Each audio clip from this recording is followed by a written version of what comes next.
রাধে রাধে।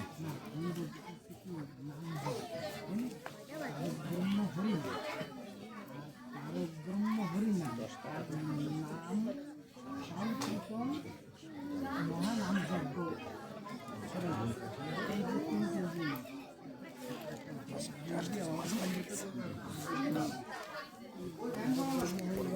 জয় করবি তার আমি কিছু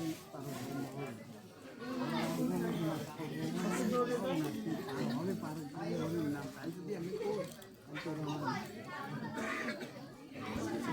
তারা যেভাবে কয়েছে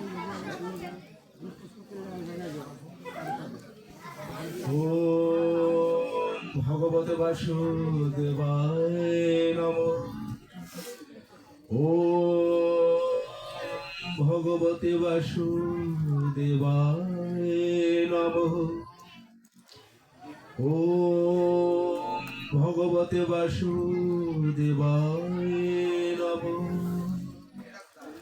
অজ্ঞানতিমিরন্ধস্য জ্ঞানাঞ্জনং শলাকায় চক্ষুর্মিলিतं येन তস্मै শ্রীগুরবে নমঃ। হে কৃষ্ণ করুণা সিন্ধু দীনবন্ধো জগৎপতে গোপেশ গোপিকা কান্ত রাধাকান্ত নমস্তুতে। সম্মানিত ভাগবত মণ্ডলী, কলিযুগ পবন অবতার কলির পুরুষোত্তম পরম প্রেম ঘন শ্রী বিগ্রহ শ্রী শ্রী গৌর নিত্যানন্দের মহা অনুকম্পায় রাধা মাধবের হিতকার করুণায় শ্রী শ্রী রাধা কৃষ্ণের অষ্টকালীন লীলা স্মরণ শ্রী শ্রী তারক ব্রহ্ম মহানাম সংকীর্তন। স্থান নলদা বারুইডাঙ্গা সর্বজনীন দুর্গা মন্দির প্রাঙ্গণ। আজকের এই মাঙ্গলিক শুভ গন্ধা দিবসে অমৃত ক্ষণে অস্মদীয় শ্রী শ্রী গুরুপাদ চরণে ফুলণ্ঠিত দণ্ডবৎ প্রণাম পূর্বক সমাগত গৌর অনুরাগে ভগবৎ চরণে সমাহিত চিত্ত নির্মল বিশুদ্ধ ভজনানন্দী অমীয় ভক্তগণ এবং পরম কল্যাণীয় মাতৃমণ্ডলী এবং আজকের এই মহানাম যজ্ঞের সেবাকুঞ্জের সম্মানিত সেবায়ের আমি সর্বচরণের ষষ্টাঙ্গ দণ্ডবাদ প্রণাম জ্ঞাপন করছি। আপনারা কৃপা করে একটু আশীর্বাদ করবেন আমার মতন অধমের কণ্ঠে। যদি আপনারা কৃপা করে একটু আশীর্বাদ করেন তো হয়তোবা আমার মতন অধমের কণ্ঠে দুই একটি হরিকথা কৃষ্ণ কথা উচ্চারিত হতে পারে। তাই আপনাদের আশীর্বাদে যেন দুই একটি হরিকথা কৃষ্ণ কথা আপনাদের হৃদয়ে পৌঁছে দিতে পারে। সম্মানিত ভাগবত মণ্ডলী, এতক্ষণ আমরা অধিবাস সম্পর্কে অনেক তত্ত্ব দর্শন আমরা শ্রবণ করলাম। তা মূলত হচ্ছে কি যে আলোচনা প্রথম বক্তা যেখানে রেখে যান সেখান থেকে শুরু করবারই কথা। তো আমি আজকে যেহেতু শুভ গন্ধা দিবস, এখানে স্থাপন এবং সংস্থাপনের কথা হয়েছে। অর্থাৎ স্থাপন কি? স্থাপন হলো ঘট স্থাপন, আর সংস্থাপন হলো রাধা মাধবকে সংস্থাপন করা হলো। বাবা, ঘর করলে যেমন অলিন্দ করতে হয়, অলিন্দ মানে বারান্দা, তদ্রূপ আজকের এই সংস্থাপনে যদি সেই ভজনানন্দে যাদের চিত্ত সর্বদা কৃষ্ণ নামে অশ্রুসিক্ত হয়, হৃদয় সর্বদা সেই ভগবান শ্রীকৃষ্ণের নামে সর্বদা তিনি আকুল হয়ে বেড়ান, সেই ধরনের ভাগবত মণ্ডলীরা যদি না আসেন তবে কিন্তু অধিবাস হয় না। তাই আপনারা এসেছেন, আমার প্রাণ গোবিন্দ ভগবান শ্রীকৃষ্ণ এসেছেন, আর গৌর সুন্দর রাধা মাধব এসেছেন। তাই তো আজকে পরমানন্দে অধিবাস অর্থাৎ স্থাপন এবং সংস্থাপন হয়েছে।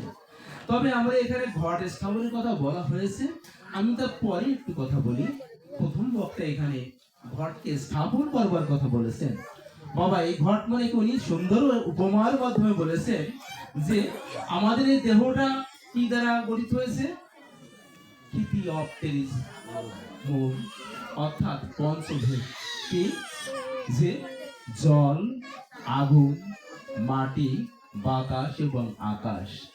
ঘটে কিন্তু এই পাঁচটা জিনিসই আছে। অর্থাৎ আজকে এখানে আমরা যে ঘটকে স্থাপন করেছি এটি রূপক ঘট মাত্র। মূলত আজকে আমাদের এই রাধা মাধবের চরণ তলে দেখবেন 6টি, এখন 7টি ঘট, অর্থাৎ 6টি ঘট রাধা মাধবের, পঞ্চতত্ত্বের জন্য 5টি ঘট এবং রাধা মাধবের জন্য একটি ঘটে স্থাপন করা হয়েছে তাদের পদতলে। তাহলে এই যে ঘটের উপরে যে আমরা তিলক চন্দন দিয়ে ওম এঁকে দিই, এর দর্শনটা কি বাবা? একটু কথা বলি। আমাদের সনাতন ধর্মের রূপকের আড়ালে গভীর তত্ত্ব দর্শন লুকানো আছে বাবা। আপনারা এখানে আজকে রাত, এই যে রাত উজাগার করে আপনাদের মূল্যবান সময়টা এখানে ব্যয় করছে, এখান থেকে বাবা আমরা কিছু নিয়ে যেতে চাই। তাহলে আমরা ঘট স্থাপন করব, মাটির ঘট। এখানে তো আমরা সোনার ঘট বা পিতলের ঘট স্থাপন করতে পারতাম, কিন্তু কেন করছি না? কারণ আমাদের এই পঞ্চভূতের দেহটাকে আমরা প্রতীকী রূপে ঘট তৈরি করেছি। এখানে পূর্ণ ঘট করো স্থাপন। আমরা কখন পূর্ণ হই বাবা? বলছি সেটি একটু। তাহলে ঘটের গায়ে কেন তিলক চন্দন দিয়ে ওম অক্ষর আঁকানো হয়? এই দর্শনটাকে, রূপকটা, এই রূপকের আড়ালে কি বোঝানো হয়েছে? আজকে মহানাম যজ্ঞের এখানে এই রূপকের আড়ালে কি বোঝাতে চেয়েছেন এখানে আমাদের এই 12 মহাজনরা? বলে এই যে তিলক চন্দন, একটু আগে এখানে আমি দেখেছি তুলসীর কণ্ঠী, তুলসীর মালা এখানে দান করেছেন। এখন এই যে তুলসীর মালা, তিলক চন্দন, এটি কিন্তু আমাদের ইহজগতের সম্পদ নয় মা, এটি গোলকের সম্পদ। স্বয়ং যমরাজ বলেছেন যমদূতকে, তোমরা যদি কোনো ভক্তের কপালে দ্বাদশ সঙ্গে তিলক দেখো, কণ্ঠে যদি তুলসীর হার বা তুলসীর মালা দেখো, আমি যম তোমাদের কথা দিচ্ছি, তোমাদের আজ্ঞা দিচ্ছি, তোমরা কখনোই তার কাছে যাবে না। তার পরম গতি, বৈকুণ্ঠে তার গতি হবে। এই জন্য আজকে এখানে সবাই কণ্ঠে, সবার কপালে, ললাটে যে এখানে তিলক চন্দন পরানো আছে বাবা, এইটাই আমাদের সনাতন ধর্মের দর্শন। এটাই এখানে, এটাই আমাদের কর্তব্য। প্রতিটা ব্যক্তিরই আমাদের তিলক চন্দন পরিধান করতে হবে। এটি আমাদের সম্পদ নয়, এটি বৈকুণ্ঠের সম্পদ। যদি বাবা অফিসে বড় সাহেবের কোনো নিষেধাজ্ঞা থাকে, তাহলে জলছেন তিলক নেবেন, কেউ দেখলো না, তিলক নেওয়া হলো। আপনাদের আছে জানা, যদি কোনো ভক্তের গলায় থাকে তুলসীর মালা, স্বয়ং সেই রামের বাণও তাকে স্পর্শ করে না, বজ্রপাতও তাকে স্পর্শ করে না। আপনারা জানেন, দেখেছেন অনেকেই বৃন্দাবনে একটা গত 2 বছর আগে অঝোরে বজ্রপাত হয়েছে, কিন্তু ওখানে যে যেখানে তুলসী গাছ যেখানে আছে, একটা বজ্রপাত সেখানে হয় নাই। আপনাদের দেখবেন যে তুলসীর মালা যদি গলায় থাকে, আপনাদের বর্তমান প্রায় 2,53,000 টাকা করে সোনার ঘড়ি, যদি একটা সোনার মালা আপনার গলায় থাকে, অনেকেই আপনাকে ধরতে বা মারতে বা চিন্তাই করতে আসবে। কিন্তু গলায় যদি একটা তুলসীর মালা থাকে, আপনি এর জন্য অনেক সময় পিছু যাবেন, বিপদে বলেছেন। গলার কণ্ঠিটা যদি কেউ দেখতে পারেন, কৃষ্ণ ভক্তের দৃষ্টিতে যদি আপনারা এই তুলসীর মালাটা দেখতে পারেন, বাবা আপনার বিপদ নাই, সে কিন্তু আপনাকে উদ্ধার করবেই করবে। কারণ বৈষ্ণবদের পর উপকারের জন্য তাদের হৃদয়টা সর্বদা ব্যাকুল থাকে।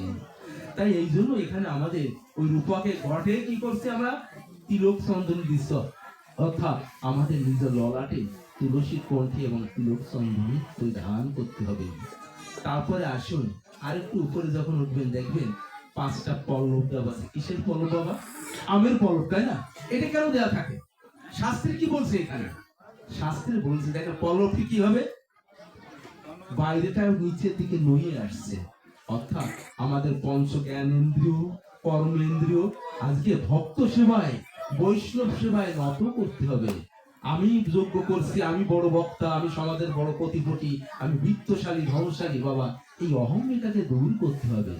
আজকে ভক্ত সেবায়, বৈষ্ণব সেবায় নিজেকে নত করতে হবে। কারণ যদি বৈষ্ণবের ধুলি যদি পড়ে গঙ্গায়, গঙ্গা পবিত্র হয়, এ কথা ভাগবতে কয়।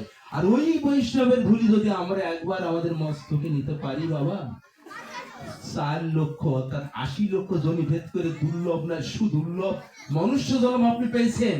কোথায় আমাদের এই মনুষ্য জন্মটি? মৃত্যুর জন্ম থেকে মৃত্যুর আগ পর্যন্ত এই যেটুকু সময়, এটি হলো সুদুর্লভ মনুষ্য জন্ম। এই সুদুর্লভ মনুষ্য জন্মে যদি আপনি বৈষ্ণবের ধুলি যদি আপনি একটু ললাটে নিতে পারেন, এই জন্মে আপনি বৈকুণ্ঠ লাভ করতে পারবেন। এটা আমার কথা নেই বাবা, এটা ভাগবতের কথা। তারপর আসুন, এরপর কি আছে দেখবেন, একটি মুসি থাকে প্রেম ফল। ঘটের বাবা বাবা আপনি দেখুন যে পঞ্চপল্লবের উপর একটা মুসি নারকেল দেওয়া আছে না, কচি নারকেল। কেন বাবা এইটা দেওয়া কেন? আর দেখবেন আর একটা জিনিস আছে এখানে, এই কচি নারকেলের শীষটা ঊর্ধ্বমুখী। কেন? কারণ যদি আপনি, আচ্ছা সবকিছু হলো, আপনার এই ঘরটা কি এই রাধা মাধবের চরণ তলে দিলে দাঁড়াবে তো বাবা? দেখবেন দাঁড়ানোর জন্য কি হয়, নিচে একটু মাটি দেওয়া হয়, হয়তো বাবা। মাটি কেন? অর্থাৎ দৈন্যতার প্রকাশ করতে হবে আজকে। আগামীকাল এখানে যত অগণিত ভক্তরা, যে সকল বৈষ্ণব ভক্ত, হরি ভক্ত, কৃষ্ণ ভক্তরা নাম শ্রবণ করতে আসবেন, তাদের দৈন্যতার সাথে তাদের সেবা যত্ন করতে হবে, দৈন্যতার উপর দাঁড়াতে হবে। তাহলে কি হবে দেখেন, একসঙ্গে কি আসলো, ঘট স্থাপনের তত্ত্ব দর্শনটা কি হলো, ওই দৈন্যতার উপর দাঁড়িয়ে, আমি দৈন্যতার উপর দাঁড়িয়ে আপনারা যদি পঞ্চ ইন্দ্রকে আজকে যদি বৈষ্ণব সেবায় নিজেকে নিয়োজিত করতে পারেন, তবে আপনি আপনার জ্ঞান ইন্দ্রকে, পঞ্চ ইন্দ্রকে যদি বৈষ্ণব সেবায় যদি আপনাকে নত করতে পারেন, তাহলে কি হবে, আপনি প্রেম ফল পাবেন। আর প্রেম ফলের শাখাটা কি? উদ্ধমিক, অর্থাৎ এই জরা মৃত্যু দুঃখ দুর্দশার ইহ জগতে নাকি আপনার বৈকুণ্ঠে, আপনার গতি হবে বৈকুণ্ঠে। আপনি এই ক্ষুধা পিপাসা জরা মৃত্যু দুঃখের জগৎ থেকে আপনি স্বয়ং বৈকুণ্ঠের জগতে আপনার স্থান হবে। এইটি ঘট স্থাপনের তত্ত্ব দর্শন বাবা। যেহেতু সঞ্চালক মহাশয় সংক্ষিপ্ত করতে বলেছে, আমি একটি দর্শন, আমি ভাগবতের একটি চরণে স্পর্শ করে আমি আমার আলোচনা বিশ্রামে রাখবো। ভাগবত কেন? ভাগবত কোথা থেকে আসছে? মহারাজ পরীক্ষিত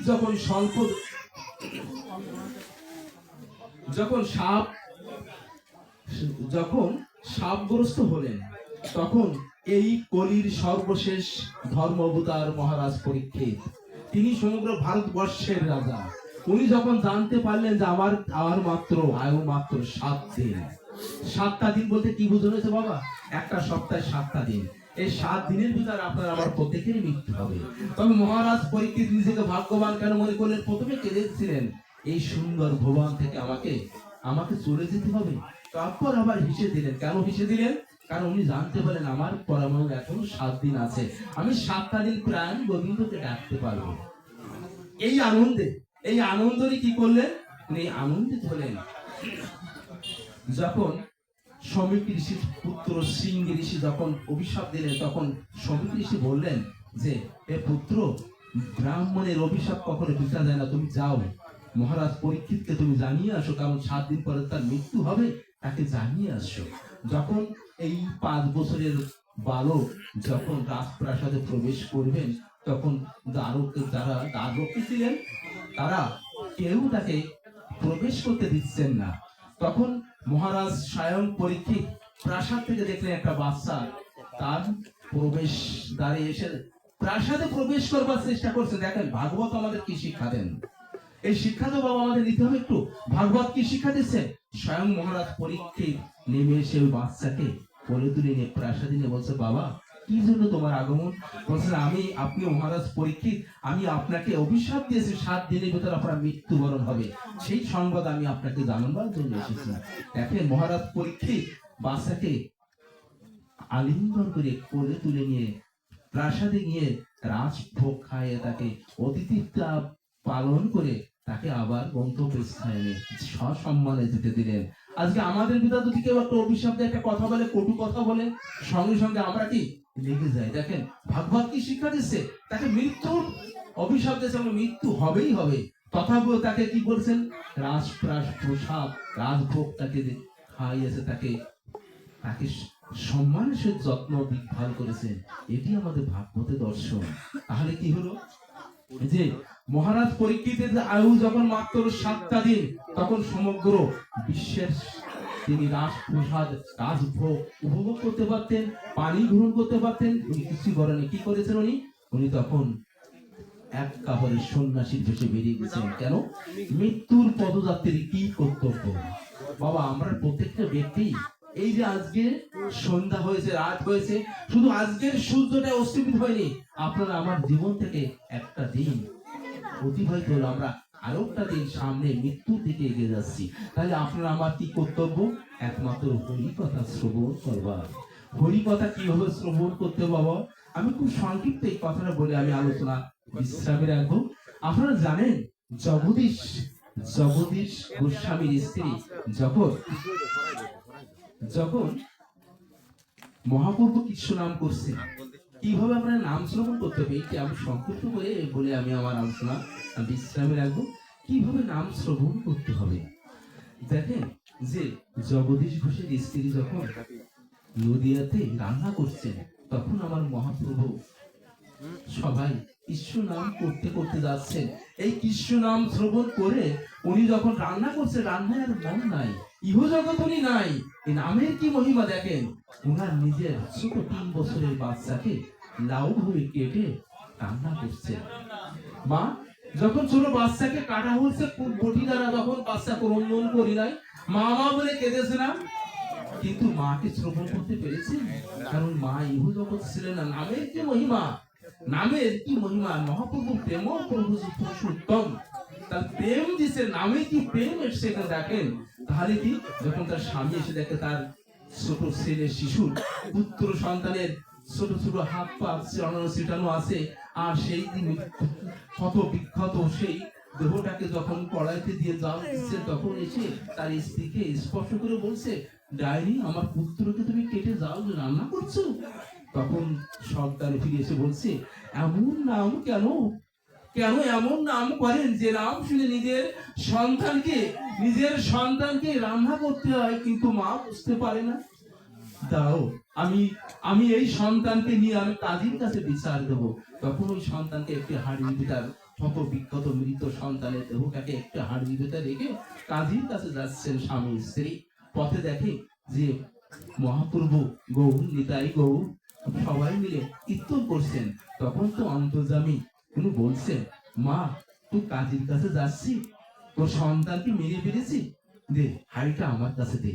তখন এই হাড়িটা নিয়ে বলছে, তোরা সবাই মিলে একটু বেরি কীর্তন করতো, হরে কৃষ্ণ কৃষ্ণ কৃষ্ণ হরে হরে, হরে রাম রাম রাম হরে হরে।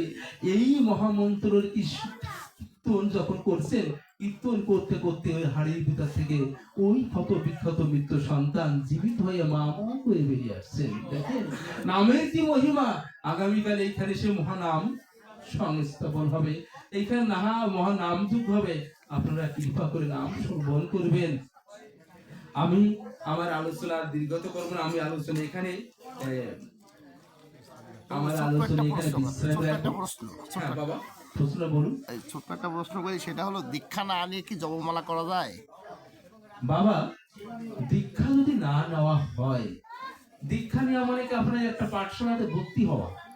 আপনি যদি একটা স্কুলে ভর্তি না হন, তো ওইখানে কি বাবা পড়াশোনা করবার সুযোগ কি মিলবে?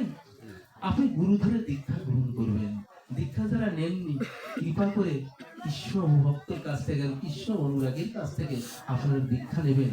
কারণ দীক্ষা না নিলে অধিকাছে জন্ম না বাবা।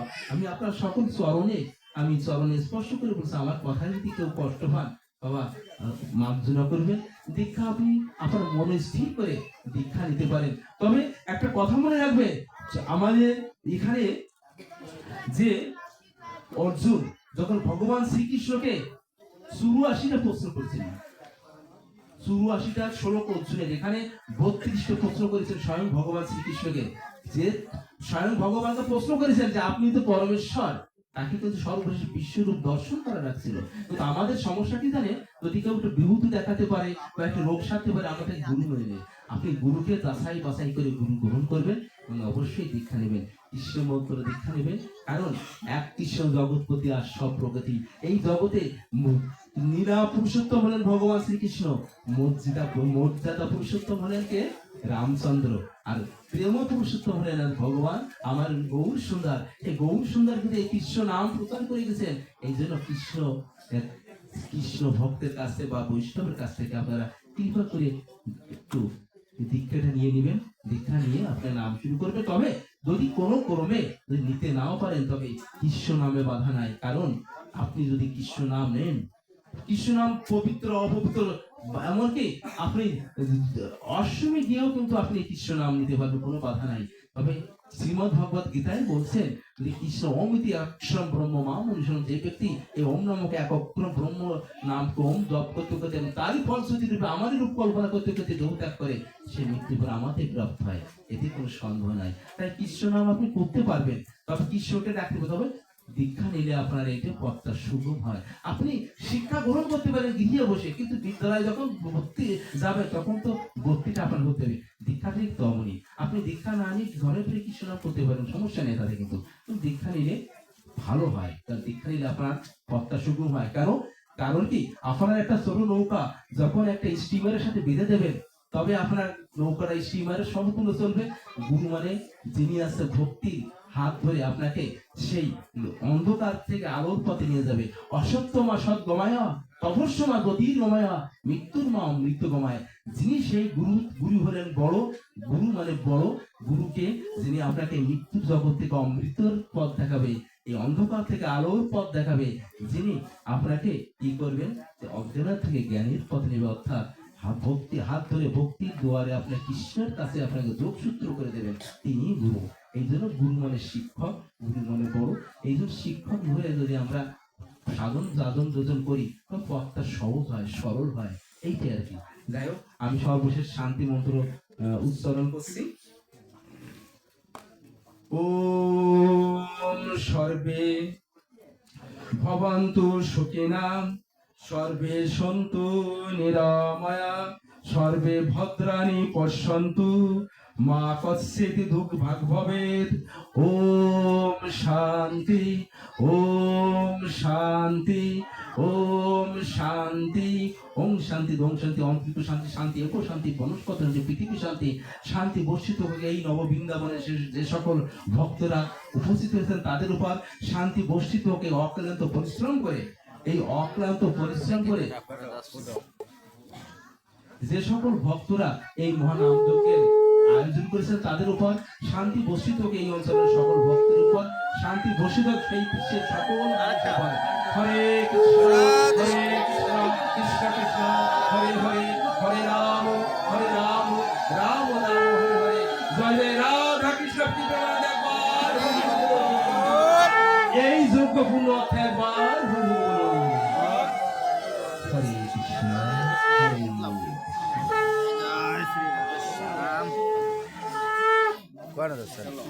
শেষ হয়ে গেল, দিবস কীর্তন শুনতে হবে না? আচার্য বাবু